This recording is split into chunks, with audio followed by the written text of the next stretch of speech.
šivamo gumiće na krpice i to ćemo raditi, to ćemo raditi za božićni sajam. Jako se veselim što će nam to roditelji vidjeti. Ja se jako veselim što ću ići na božićni sajam i jako sam vesela što ima tu ovdje dobro društvo u prvom B razredu i jako sam vesela što će mi roditelji vidjeti moj rad.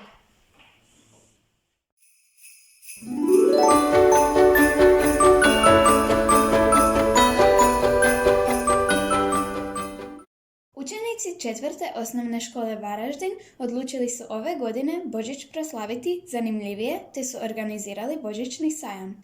Tijekom studenog i prosinca učenici su marljivo sa svojim učiteljicama izrađivali stvari za sajam.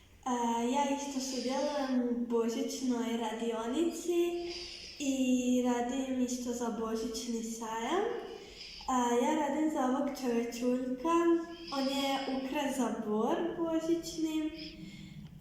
Radim ovu kapu od vune. Dobro, mi smo učenici 6. B razreda. Naša razrednica Sofija Fruk je predložila da radimo aborigijske crteže točkama. Moja druga riječ za Božić je druženje sa obitelji. Moja druga riječ za Božić je božićnja večera.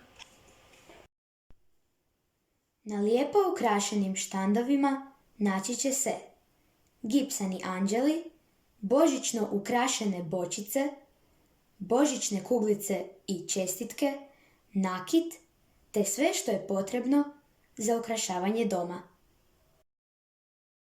Mi smo reciklatorska skupina Kreativni nered.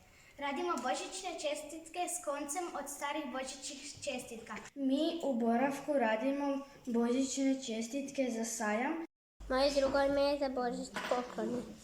Moje ime za Božić Djeda Mraz. Učenici 4. razreda se pripremaju za božićni sajam.